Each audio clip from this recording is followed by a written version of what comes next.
मागच्या भागात आपण पाहिलं की गंगाधर दासने हात जोडले. मला माफ करा यशोदा.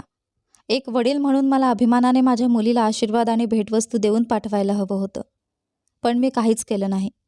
मला माझी चूक सुधारायची आहे. नंतर तो माधवकडे वळला. त्याच्याकडे नीट पाहिलं. आधीच त्याच्याबद्दल माहिती मिळालेली असल्यामुळे तो समाधानी झाला. हसत त्याने त्याला जवळ घेतला आणि घट्ट मिठी मारली. माझा जावाई. त्या क्षणी काव्य आणि माधव दोघांनाही सत्य समजलं. गंगाधर दासच्या मनात गैरसमज झाला होता. त्यांना वाटत होतं की दोघांचं आधीच लग्न झालं आहे.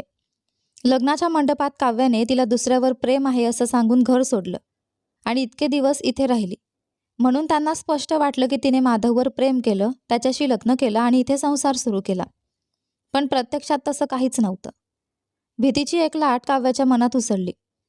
आता ती वडिलांना खरं कसं सांगणार की तिचं आणि माधवचं लग्न झालेलं नाही आणि ती फक्त यशोदाच्या तब्येतीसाठी नाटक करत होती. जर तिने सत्य सांगितलं तर ते नक्कीच विचारतील, मग तू कोणावर प्रेम करत होतीस? त्याच्याशी लग्न का नाही केलंस? लग्नाच्या मंडपात एवढा गोंधळ घातलास, त्याच्यासाठी घर सोडलंस आणि तरीही त्याच्याशी लग्न केलं नाहीस? मग इथे का आहेस? ती काय उत्तर देणार? इतक्या वर्षांनी तिचे वडील तिच्याकडे परत आले होते. आता जर तिने सत्य सांगितलं तर त्यांचं मन पुन्हा तुटेल आणि त्याहून वाईट म्हणजे आत्ताच जुळलेलं नातं पुन्हा एका क्षणात तुटेल.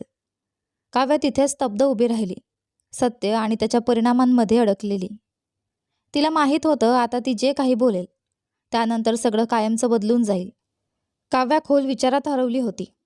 जर मी बाबांना खरं कारण सांगितलं की मी आत्तेभावाशी लग्न का नाकारलं तर त्यांची प्रतिक्रिया काय असेल?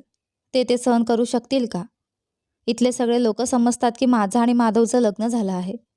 जर त्यांना कळलं की मी फक्त कोणाची तरी बायको असल्याचं नाटक करते आहे तर भविष्यात माझ्याशी कुणीही लग्न करायला तयार होणार नाही. बाबा देखील तसाच विचार करतील.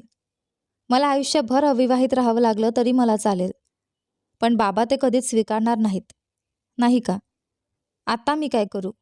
मी कायम सत्य लपवू शकत नाही, पण जर मी ते सांगितलं तर परिणाम खूप भयंकर होऊ शकतात. कदाचित आम्हाला पुन्हा वेगळं व्हावं लागेल. ती मनातल्या मनात घालमेल करत होती, पण शब्द मात्र बाहेर येत नव्हते. माधवही तितकाच असमंजसात होता. बोलायचं तर काव्यालाच होतं, त्याला काही बोलण्याचा अधिकार नव्हता. गंगाधर दास म्हणतात, माझी काव्या, तू आणि माझा जावई माझ्यासोबत घरी चला. यशोदा बहीण, तुम्हीही या. आपण सगळे एकत्र राहूया. आणि जर तुम्हाला काही हरकत नसेल तर माझी एक छोटीशी विनंती आहे. काव्या माझी एकुलती एक मुलगी आहे. प्रत्येक वडिलांचं स्वप्न असतं मुलीच्या जन्मापासूनच तिचं लग्न थाटामाटात करावं.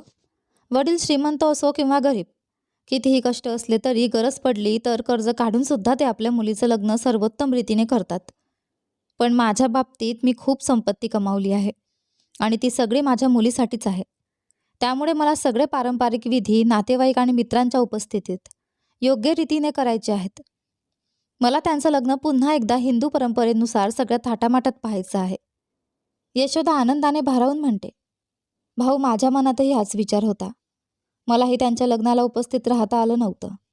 त्यावेळी मी अंथरुणाला खिळले होते आणि कधी माधवने काव्याच्या गळ्यात मंगळसूत्र बांधलं आणि तिला घरी आणलं हे मला कळलंच नाही. तेव्हापासून माझ्या मनात एक रिकामी जागा आहे. माधव माझा एकुलता एक मुलगा आहे. जसं तुम्हाला तुमच्या मुलीचं लग्न थाटात पाहायचं आहे तसंच मला माझ्या मुलाचं लग्न मोठ्या मंडपात सगळ्या विधींनी आणि आनंदात होताना पाहायचं आहे. तुम्हाला मला विनंती करायचीही गरज नाही. मी मनापासून तयार आहे. आपण अगदी तुमच्या मनाप्रमाणे सगळं करूया. काव्य आणि माधवला काहीही विचारलं न जाता मोठ्याने सगळं ठरवून टाकलं. गंगाधर दासने तर लगेच गाडीही आणली, सगळ्यांना आत्ताच आपल्या घरी घेऊन जाण्यासाठी. काव्य आणि माधवला एक शब्दही बोलण्याची संधी मिळाली नाही. माधवला कळलं की त्याला काव्याशी एकांतात बोलणं गरजेचं आहे, म्हणून खोकल्याचं नाटक करत त्याने तिला इशारा केला. माधव म्हणतो, काव्या, माझा घसा कोरडा पडला आहे, जरा पाणी आणशील का? तो हलक्या इशाराने तिला समजावतो की त्याला तिच्याशी एकट्यात बोलायचं आहे. ती त्याच्या मागे आत जाते. माधव म्हणतो, मला तुझ्याशी बोलायचं आहे. तो खात्री करतो की कोणी ऐकत नाही. दरवाजा थोडा बंद करतो.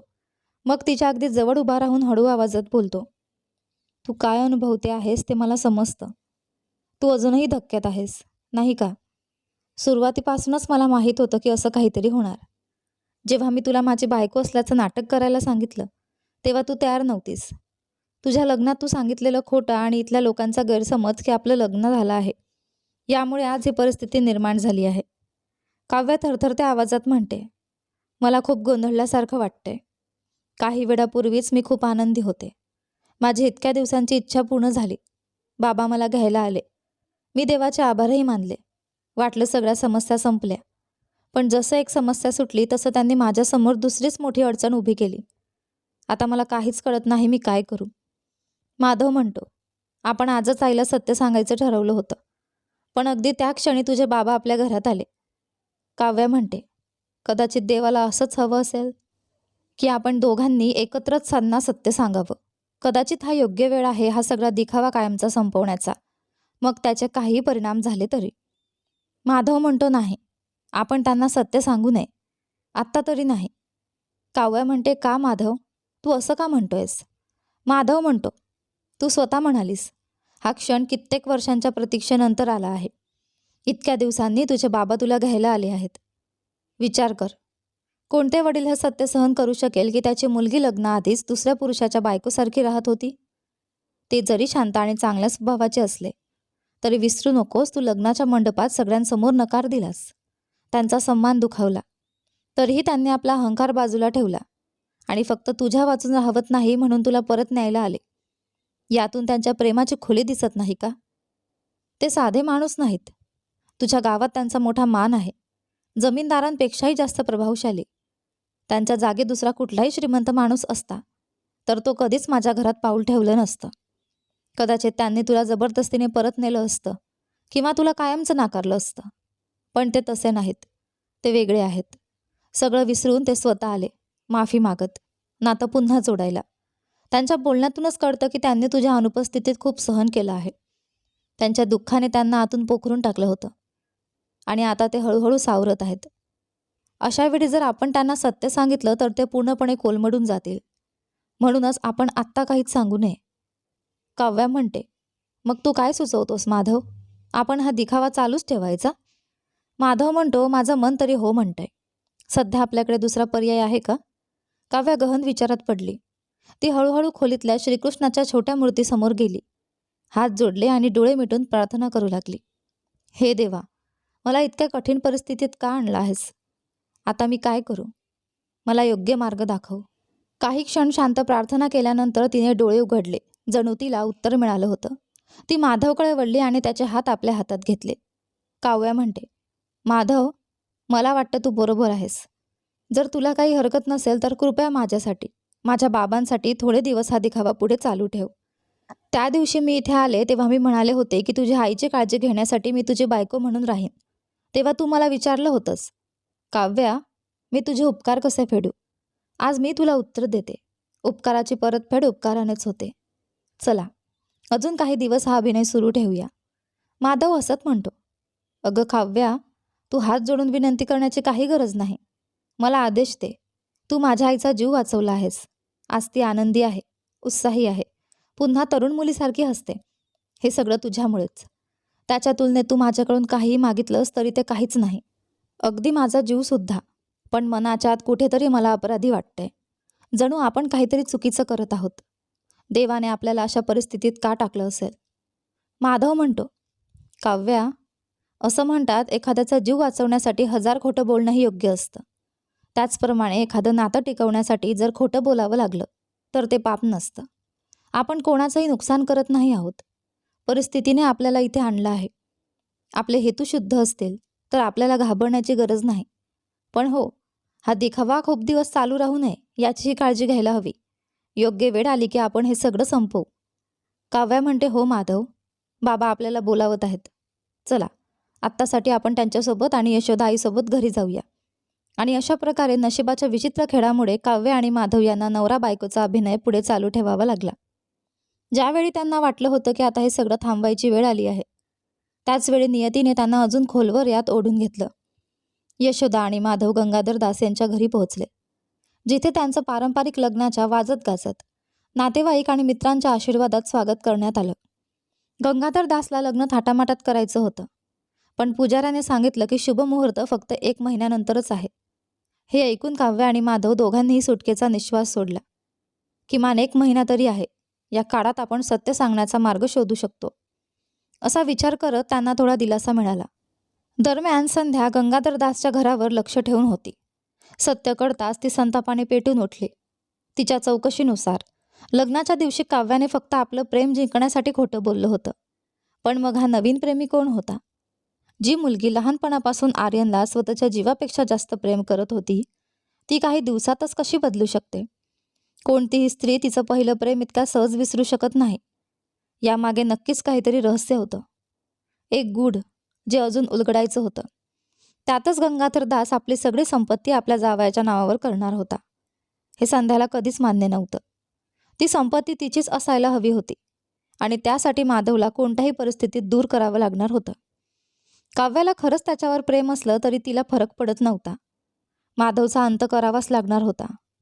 तिला आर्यनला परत आणायचं होतं आणि काहीही झालं तरी त्याचं काव्याशी लग्न लावून द्यायचं होतं. निर्धार करून संध्या आर्यनकडे गेली, पण तिला माहीत होतं हे काम हुशारीने करावं लागेल. म्हणून तिने बनावट काळजी दाखवत त्याच्यासमोर नाटक केलं. संध्या म्हणते, आर्यन, तुझ्या आणि काव्याच्या मध्ये जे काही झालं ते सगळं मला माहीत आहे. जे झालं ते झालं. तुझं आता लग्न झालं आहे आणि ते मी बदलू शकत नाही. पण तू माझा एकुलता एक मुलगा आहेस. मला नेहमीच तुला आनंदी आणि सुखी पाहायचं होतं. तुला चेन्नईमध्ये एवढ्या कमी पगारावर कष्ट करण्याची गरज नाही. तू आणि गंगा आपल्या गावाला परत या. काव्या तर पुढे गेली आहे. तिने दुसऱ्याशी लग्न केलं आहे. त्यामुळे तुझ्या मामांना काहीच हरकत राहणार नाही. तू तुझ्या शिक्षणाला साजेसं काम तुझ्या मामांच्या गोडाऊनमध्ये करू शकतोस. तू आणि गंगा तिथे शांतपणे आपल्या मनाप्रमाणे राहू शकता. मी तुम्हाला कधीच त्रास देणार नाही. जर मी आधी काही चुका केल्या असतील तर त्या सगळ्या तुझ्यासाठीच, तुझ्या आनंदासाठीच होत्या. आता मात्र माझा काहीच अधिकार नाही. तू गंगासोबत आनंदात राहायचं ठरवलं असेल तर मला काही हरकत नाही. मला फक्त माझा मुलगा माझ्याजवळ हवा आहे. वेगळं राहून दुःख भोगण्यापेक्षा आपण सगळे एकत्र कुटुंबासारखे राहिलो तर जास्त बरं नाही का? तिने खोटे अश्रू ढाळले, ज्यामुळे आर्यन आणि गंगाला तिच्या शब्दांवर विश्वास बसला. तिने गंगाला सून म्हणून स्वीकारल्याचं नाटकही केलं. आईवर आंधळा विश्वास ठेवून आर्यन गंगासोबत राधामपूरला परतला. दरम्यान माधवला वाटलं की आता त्याला यशोदासाठी काव्याने केलेल्या उपकारांची परतफेड करण्याची संधी मिळाली आहे. सकाळपासून रात्रीपर्यंत तो गंगाधर दासची प्रत्येक कामात मदत करू लागला. त्यांची प्रत्येक गरज तो पूर्ण करत होता. त्यांना कधीच काही करावं लागू नये याची तो काळजी घेत होता. हे सगळं पाहून गंगाधर दासचं मन अभिमानाने भरून आलं. गंगाधर दास मनात म्हणतात, माझा जावई तर श्रीरामांसारखा सद्गुणी आहे. तो मला इतका प्रेम आणि आदर देतो की ते माझ्या स्वतःच्या मुलीपेक्षाही जास्त आहे. तो माझी इतकी काळजी घेतो की मला कोणतीही अडचण येत नाही. किती भाग्यवान आहे मी की मला असा जावई मिळाला.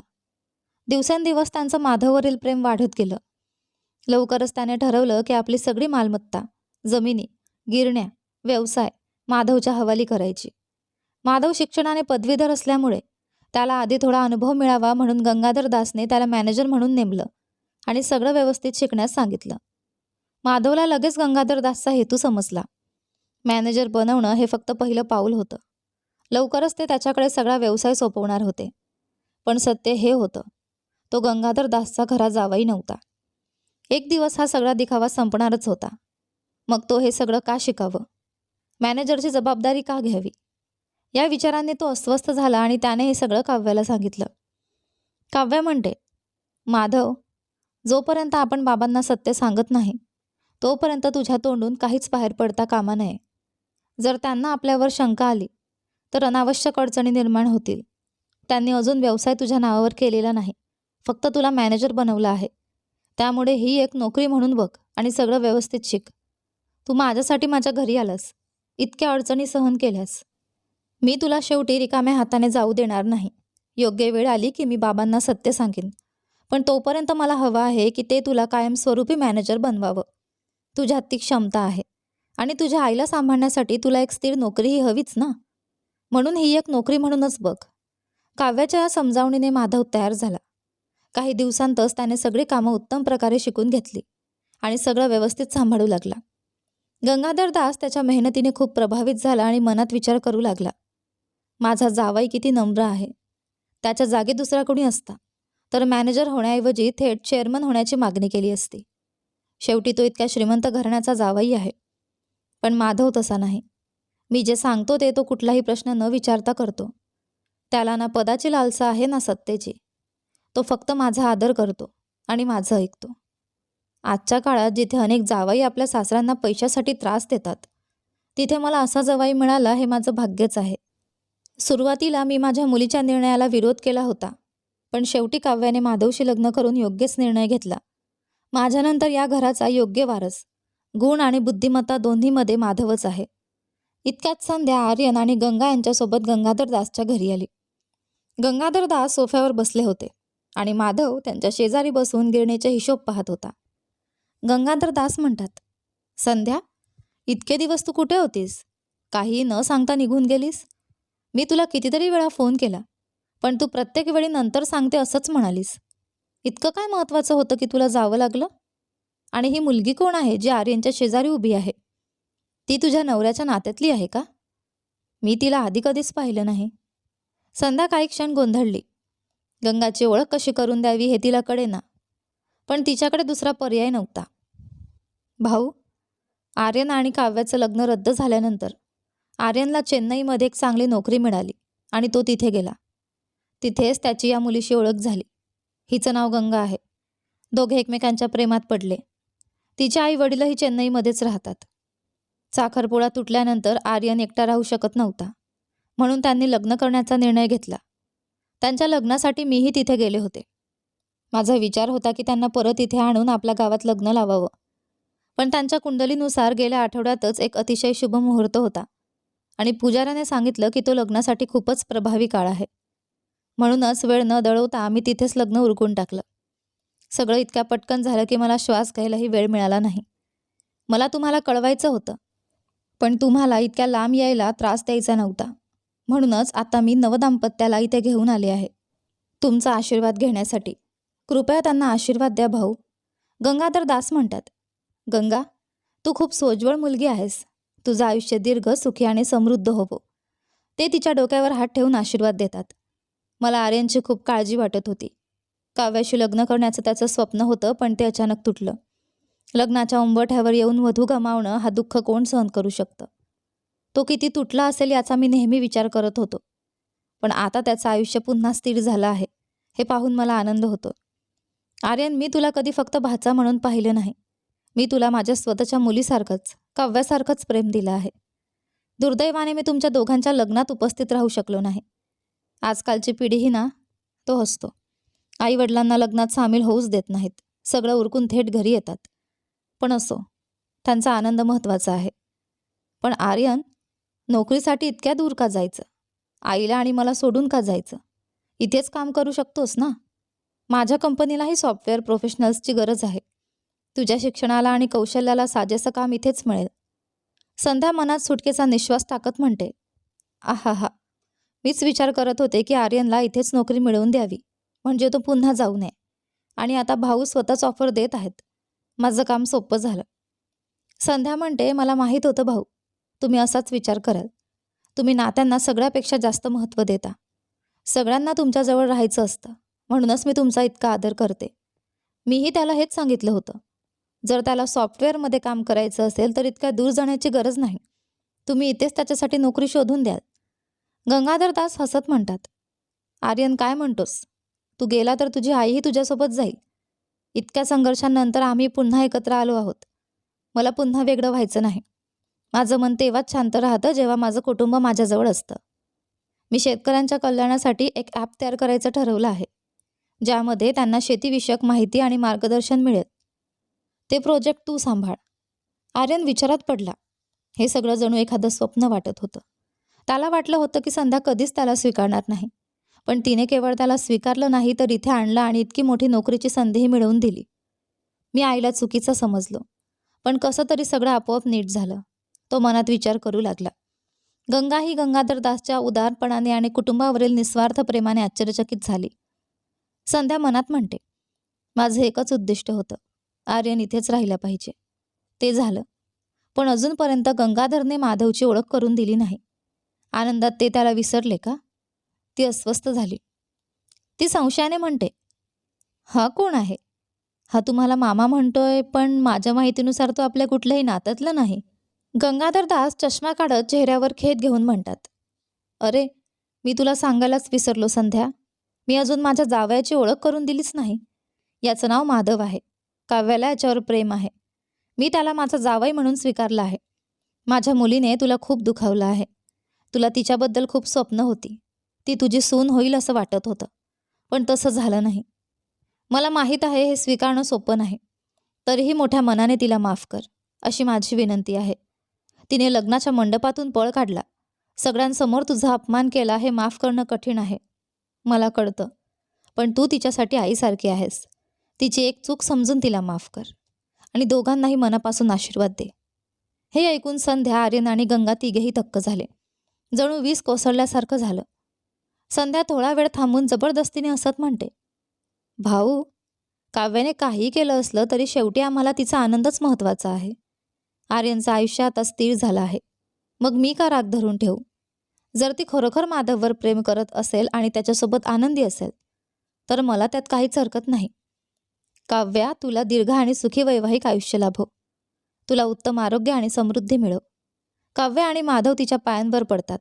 ती त्यांना आशीर्वाद देते, पण तिच्या मनात एक शंका निर्माण होते. काव्या थोडी अस्वस्थ दिसते. संध्या खूपच हुशार आहे. ती माणसांना पुस्तकासारखं वाचू शकते. ते दोघं नवरा बायको असल्याचा दावा करतात, पण त्यांच्या देहबोलीत काहीतरी वेगळंच दिसतं. त्यांच्यात एक अंतर जाणवतं. का? त्यांनी इतक्या औपचारिकपणे तिचे आशीर्वाद का घेतले? काहीतरी चुकतंय आणि ती सत्य शोधण्याचा निर्धार करते. आर्यन मनात म्हणतो, मामा काय म्हणत आहेत? काव्याने त्या दिवशी लग्नात खोटं बोललं होतं, नाही का? तिने ते माझ्यासाठी, माझं आणि गंगाचं आयुष्य एकत्र यावं म्हणून केलं होतं. मग हा माधव कुठून आला? की तिने त्या दिवशी खरंच सत्य सांगितलं होतं? पण काहीतरी जुळत नाही. दरम्यान संध्याची अस्वस्थता वाढतच होती. आतापर्यंत तिला वाटत होतं की गंगा दूर झाली की काव्य आणि आर्यनचं लग्न लावणं सोपं होईल. पण आता माधव अचानक समोर आला होता, जणू एखादं अनपेक्षित वादळच. गंगाधर दास म्हणतात, खूप खूप धन्यवाद संध्या. सुरुवातीला मीही माझ्या मुलीवर खूप रागावलं होतो. मी तिला माफ करू शकत नव्हतो. पण शेवटी लग्न हा प्रत्येकाचा वैयक्तिक निर्णय असतो. तिने शेवटच्या क्षणी जे केलं ते चुकीचं होतं, यात शंका नाही. पण त्यासाठी आपण तिला आयुष्यभर शिक्षा देऊ शकत नाही, नाही का? आणि माझ्याकडे अजून किती वर्ष उरली आहेत? काव्या मध्येच थांबवत म्हणते, बाबा, तुम्ही काय बोलत आहात? गंगाधर दास म्हणतात, मला बोलू दे काव्या. हे सत्य आहे ना. माझ्याकडे किती वेळ उरला आहे? मग मी राग का धरून ठेवू? तुमचं सगळ्यांचं आयुष्य पुढे आहे. तुम्ही तुमच्या मनाप्रमाणे आनंदाने जगायला हवं. म्हणूनच मी माझ्या जावयाला इथे आणलं आहे. आणि आता माझा भाचा आर्यनही माझ्यासोबत आहे. माझं कुटुंब पूर्ण झालं आहे. आता मी शांतपणे मरू शकतो. पण त्याआधी मला एक गोष्ट पाहायची आहे. मला काव्याचं लग्न सगळ्या परंपरेनुसार योग्य रीतीने होताना पाहायचं आहे. पुजाऱ्याने त्यांच्या कुंडल्या पाहिल्या आणि 2 आठवड्यानंतरचा शुभमुहूर्त सांगितला आहे. त्या दिवशी मी त्यांचं लग्न थाटामाटात करणार आणि अधिकृतपणे माझी सगळी संपत्ती माधवला हुंडा म्हणून देणार. त्यानंतर मी निवृत्त होऊन शांतपणे विश्रांती घेईन. पण मला अजून एक विचार आला आहे. संध्या, माझी एकच मुलगी आहे आणि एकच भाचा. तुला नाही वाटत का की आपण आर्यन आणि गंगाचं लग्नही त्याच वेळी करूया? आपण एक भव्य सोहळा आयोजित करू. सगळ्या नातेवाईकांना बोलावू आणि त्यांना योग्य असा लग्न सोहळा देऊया. हे ऐकून केवळ संध्याच नाही तर काव्य आणि माधवही आदरले. त्यांनी सुरू केलेलं खोटं आता त्यांच्या हाताबाहेर जाऊ लागलं होतं. माधव, ज्याला कधीच संपत्तीची इच्छा नव्हती, तो आता अशा परिस्थितीत अडकला होता की गंगाधर दासची सगळी संपत्ती त्याच्या नावावर होणार होती. काव्याच्या मनातही भीती वाढू लागली. जर त्यांनी हा दिखावा लवकर संपवला नाही तर परिस्थिती भयंकर वळण घेईल. संध्यानेही अपेक्षित केलं नव्हतं. फक्त 2 आठवड्यांत ज्या संपत्तीवरती वर्षानुवर्षे डोळा ठेवून होती, ती सगळी एका परक्या माणसाच्या नावावर जाणार होती. या विचारानेच ती वेडी होऊ लागली. हा माणूस कोण आहे? कुठून आला? मी सगळं आपल्या ताब्यात घेणार होते आणि अचानक हा आला आणि सगळं माझ्याकडून हिरावून घेणार. माधवबद्दल तिचा राग क्षणोक्षणी वाढत होता. पण त्याहून जास्त तिच्या मनात एक वेगळीच शंका कुरतडत होती. एक गोष्ट मला नक्की माहीत आहे. काव्याला माझ्या मुलावर खूप प्रेम होतं. तिने त्याला सोडलं. त्यामागे काहीतरी मोठा त्याग होता. मी तिच्या जागी असते तर माझ्या प्रेमासाठी लढले असते. पण खरं प्रेम म्हणजे हेच. तिने स्वतःचं सुख त्यागून आर्यनचं सुख निवडलं. इतक्या प्रामाणिक आणि सच्च्या प्रेमाची मुलगी इतक्या लवकर दुसऱ्यावर प्रेम करू शकत नाही. हे अशक्य आहे. इथे काहीतरी गूढ आहे आणि मला ते शोधायचंच आहे. तो माणूस इथून हटवायलाच हवा. मला सत्य बाहेर काढायचं आहे. गंगाधर दास 2 आठवड्यात दोन्ही लग्न करणार आहे. म्हणजे माझ्याकडे फक्त 14 दिवस आहेत. या 14 दिवसांत मला काहीतरी करावंच लागेल. मला गंगा आणि माधव दोघांनाही दूर करावं लागेल. कोणत्याही परिस्थितीत. जर काहीच मार्ग सापडला नाही तर त्यांच्या मृत्यूची व्यवस्था करावी लागेल. काहीही झालं तरी मला माझं हवं ते मिळायलाच हवं. दरम्यान आर्यन गंगाला घेऊन काव्याच्या खोलीत आला. भावनांनी भरून तो तिच्या पायांवर कोसळला. हजारो वेळा माफी मागतो काव्या. तू माझ्यासाठी जे केलंस ते विलक्षण आहे. या जगात कुणीही असा त्याग करू शकत नाही. तू आरोप सहन केलेस, अपमान सहन केलास, स्वतःच्या घरातून हाकलली केलीस. तुझे वडील तुला जवळपास नाकारले होते. तरीही तू सगळं सहन केलंस फक्त माझ्यासाठी. मला स्वतःचाच तिरस्कार वाटतो. तू इतकं सगळं केलंस आणि तरीही मी लग्नाच्या मंडपात भ्याडासारखा शांत उभा राहिलो. आर्यन कृतज्ञतेने रडत म्हणतो. त्या दिवशी सगळं हाताबाहेर जात असताना मला धैर्य दाखवून पुढे येऊन सत्य सांगायला हवं होतं की काव्या खोटं बोलत होती. ती सगळं माझ्यासाठी करत होती आणि खरा दोषी मीच होतो. पण मी तसं केलं नाही आणि माझ्या त्या शांततेमुळे तुला असंख्य यातना सहन कराव्या लागल्या. असं वाटतंय जणू आम्ही आमच्या आनंदासाठी तुझा बळी दिला. मला स्वतःचा इतका तिरस्कार वाटतोय की स्वतःलाच मारावंसं वाटतं. शब्दात सांगता येणार नाही इतकं वाईट वाटतंय. तू इतका अपमान सहन करूनही शांत राहिली. आपल्या प्रेमावर विश्वास ठेवला आणि कुणालाही सत्य सांगितलं नाहीस.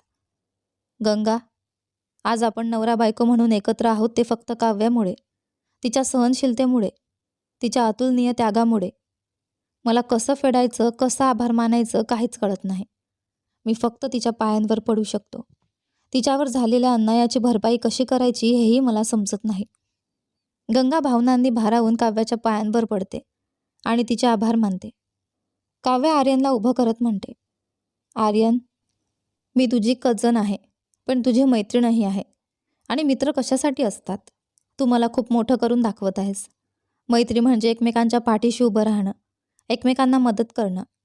मी काही मोठा त्याग केला नाही. त्यातही तू आणि गंगा एकमेकांवर खूप प्रेम करता आणि तुमचं प्रेम जिंकायला हवं होतं. म्हणून मी ते केलं. जे झालं ते झालं. आता स्वतःला दोष देणं थांबव. सगळं आता नीट झालं आहे. बाबांनी मला माफ केलं. मी त्यांच्याशी पुन्हा एकत्र आले आणि तुझी अडचणही संपली. हा आनंदाचा क्षण आहे, अश्रूंचा नाही. गंगा, तू आणि आर्यन इथेच राहा आणि आनंदात राहा. गंगा आता आनंदाश्रूंनी भरत म्हणते. असा अविश्वसनीय, जवळजवळ अशक्य असा त्याग करूनही तू इतकी साधी आणि नम्र कशी राहू शकतेस ताई? या जगात तुझ्यासारखी दुसरी कोणी आहे का? यानंतर पुढे काय होते ते पहा आपल्या या कथेच्या पुढच्या भागामध्ये. पण तोपर्यंत तुम्हाला हा भाग कसा वाटला कमेंट करून नक्की सांगा. धन्यवाद.